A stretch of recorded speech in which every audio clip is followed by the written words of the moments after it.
Alright, hey guys, we are back with the director, producers, and writer of the film Song of Granite, and I am Gabby behind the camera this time, so I'm just a phantom voice, but we're going to talk to them about their film. I want to first talk about, I don't know if I'm going to say this right, but Sean-nós? Sean-nós singing? Yeah. What it is, and kind of explain to the audience. Sure. Actually, one you did that. Well, Sean-nós singing is a style of singing from Ireland. It's mainly in the west coast of Ireland that it originated from.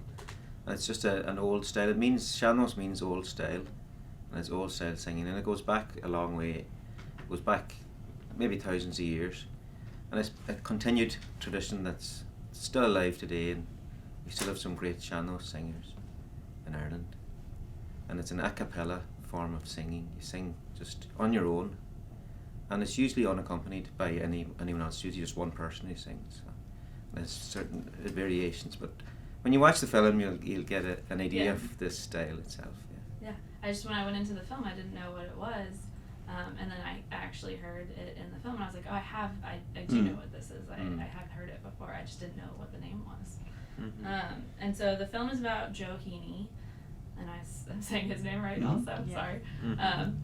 And I just want to talk about like why you guys chose him. I know he's a big deal in the community, but more about like him as a person. Yeah, I think maybe it originated back in 2011 is when we started working on the film, and but I think it would go back to when I heard him singing on the radio in the early 1990 or something, and I had an old cassette kind of recorder. I was recording some music from the radio, and I just happened to record him singing, and I hadn't heard him sing before, and I just I loved the singing, and then I bought kind of his albums and listened to him over the years, and I think we always wanted to do something on singing and song and the importance of singing and song, and then it was a question of trying to how would you do we didn't want to make a biopic of Joe Heaney. We wanted to make it about singing and about song. So, but the best person I think to do it about in the Irish traditional singing was Joe Heaney, because he came from a pre-industrial background in rural west of Ireland, and he kind of through the course of his 64 years, he died in 1984. He went from that upbringing into to New York. And he sang in the Sydney Opera House, and he recorded 6 or 7 albums, and he worked with kind of modern composers like John Cage. Avant-garde composers were kind of drawn to him, and it's so there was no other Sean-nós singer who has that story, plus his personal life, which it's touched on in the film, but he had a kind of a dramatic kind of life, I suppose, and he was enigmatic and he was complex. So there was lots of layers to him, and that's why he was. That's why we.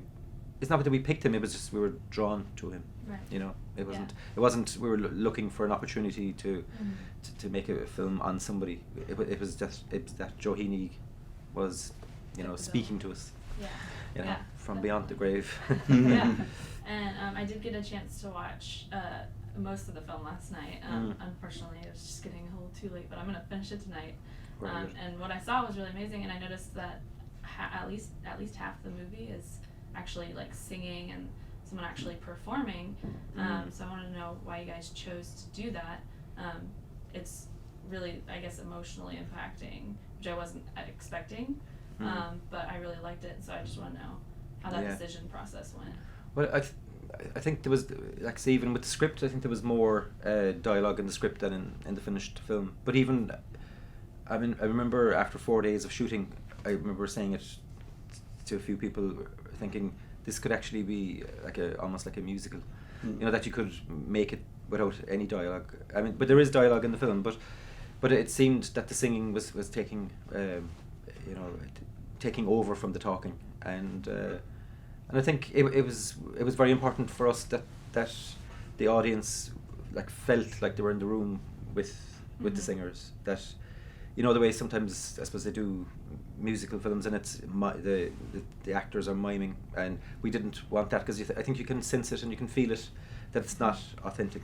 So we really wanted the singers to be able to sing, and you know, no overdubbing or no ADR, it's just exactly as it happened in the room that day.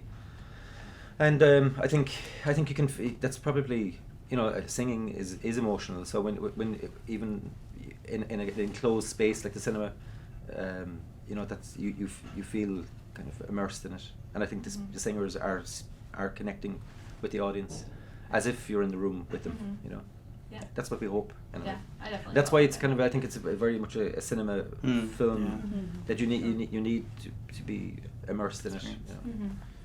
That is, if you can't stop watching it halfway through then. It was just, I got it and I knew I needed to watch it. Yeah. I just started it I'm too always late. glad. I was dedicated. But South by got me. Yeah. But I am definitely gonna watch it. I'll restart it. Yeah. And make sure Yeah. that I get the whole picture.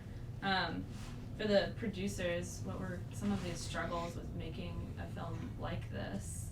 Kind of pitching it even.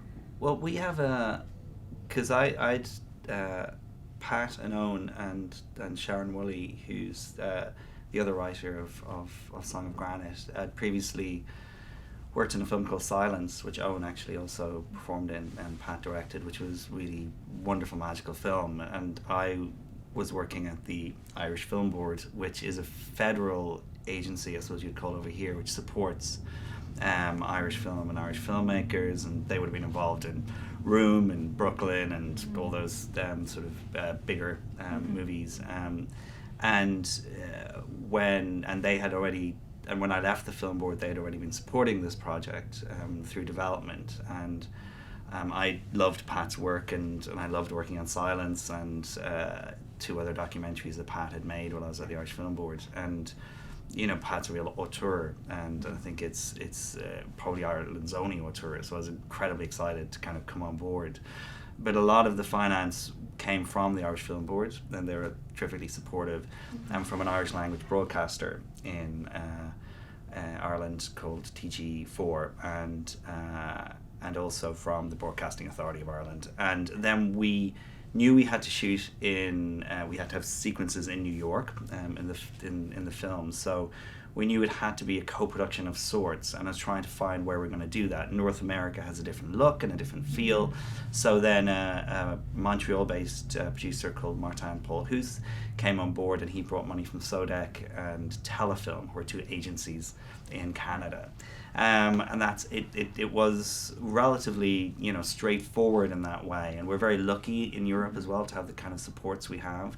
And then Soda Pictures, are a distributor in the UK and in Canada as well, have come on board, and they're going to release it in those territories with 2 other distributors called Film Option and then Wildcard Distribution in Ireland. That was a really boring way of putting it together. And then Harvey Weinstein was in the room, and he was really angry. And then no, it was it sort of but it was, we've been really, really well supported, and it's been, and I think it's very important to have that sort of support to allow filmmakers like Pat and Owen and Sharon to really make the films they want to make, and just support that vision. And that's what in particular Keith Potter from the Irish Film Board, who was our exec there, was awesome.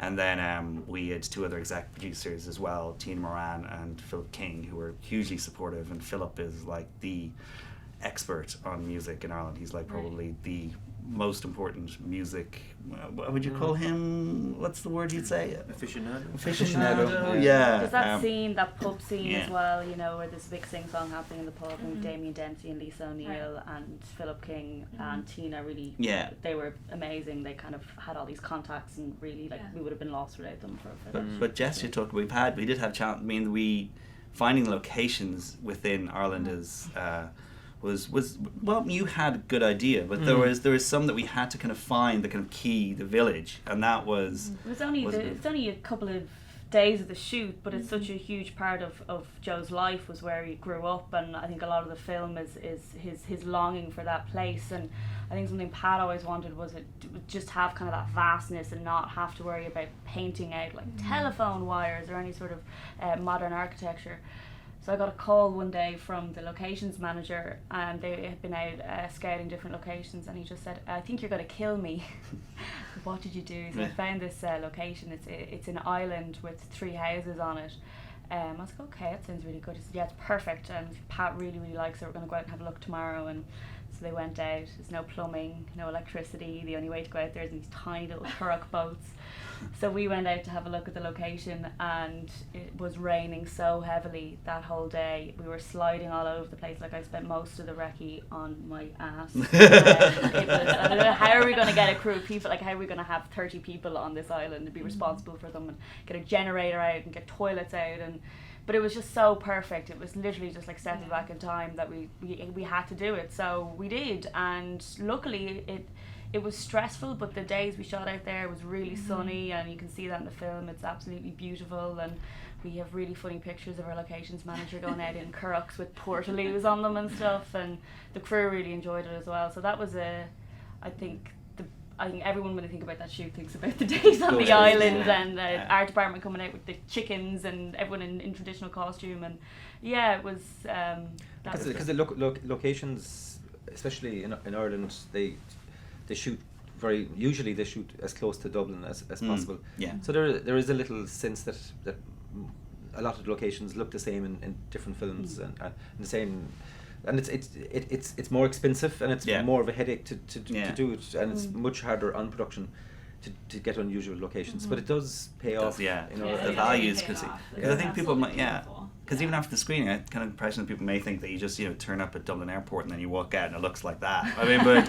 it really doesn't, and it was challenging. Our production designer Padraig O'Neill was just awesome, and he was really passionate. He wanted to get everything right, and he just so we this island is now looks a lot better now than when we went there, and they only had donkeys. The donkeys are happier. The donkeys to live there, were there on the recce as well. They were just like, who are these people? Yeah. But They I signed think release Louise forms. Stanton should definitely be mentioned there as well. She was our costume designer, and even watching it, I felt like I was watching through fresh eyes yesterday, cause just relaxed, I think, in a festival environment, and it's just, she did an incredible job on the costumes. It's just, it really was like, I mean, stepping back.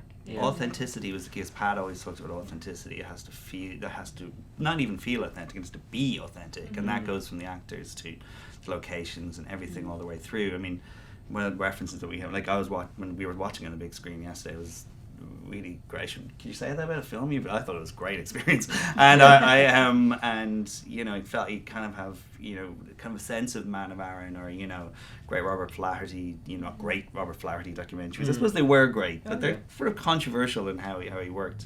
Anyone watches documentary now, they did Nanook of the North. I don't know if anyone knows. Man of Arran was one of the same director. Sorry, that's a reference for anyone, but.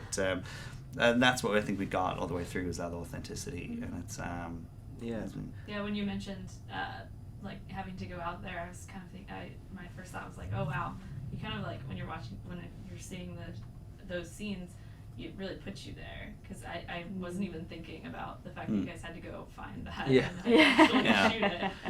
It probably should have popped into my mind, but it was it's kind of, I think it's not something that was hugely conscious of, but it was that because it's set in 3 different time periods, that the 1930s should kind of reflect the feel of a 1930s or 1940s film, and the 60s section we kind of had that kind of cinema verite feel to it, that it was like something that was made in the 60s. So it didn't set out to do it very emphatically, but it there's a feel, there's a sense of that, and I think that's why in the 1930s section it does feel very authentic, because it feels like old cinema. I think not necessarily silent cinema, but it feels like that.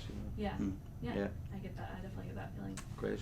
And you guys, so you premiered yesterday, right? Where else? What other times can we go see it? Do you guys It's know? tomorrow. That's Tuesday. 4:45. Yeah, 4:45 tomorrow in the Alamo Ritz. and then on the 18th at 12, is it? I believe so, something yeah. like that. So and then we're gonna the film will be sort of rolled out at festivals. We'll probably do a European festival next, that hopefully will be announced next little while, and then hopefully an Irish festival, and then it goes out in Ireland and the UK in the autumn, and then in Canada following that, and then hopefully touch wood in the US sometime around there as well. And we because it's very unusual to have an Irish language film as well, so it is a foreign language film as well, so we have maybe aspirations Does it beyond that. does it qualify? It does. It does. Yeah. Right. But yeah, it's been a great experience, I think. So Mm-hmm. and Southwest at West has been amazing, as well. They've but Janet Pearson, who I've known for a while, and Jim Colmar are just awesome, and we're really delighted that they invited us and gave us this opportunity to show it to audiences here. We're getting kind of native with the word awesome. Did I say awesome a lot? Yeah, I'm trying to work on this. Yeah. Garbage I did the kind other of pick day up on as one well. word that I. It's okay. Yeah. I just take it back. Yeah. I think I like picked up on it. It can be awesome films with Gabby. That could be your new Right. thing. Yeah. Gabby with Gabby from Awesome Films. Yeah. All right. Well, thank you guys so much for sitting down with us, and Thank good you. luck with the rest of your festival. Congratulations. Right. Thanks very Cool. much. Thank you. That's great.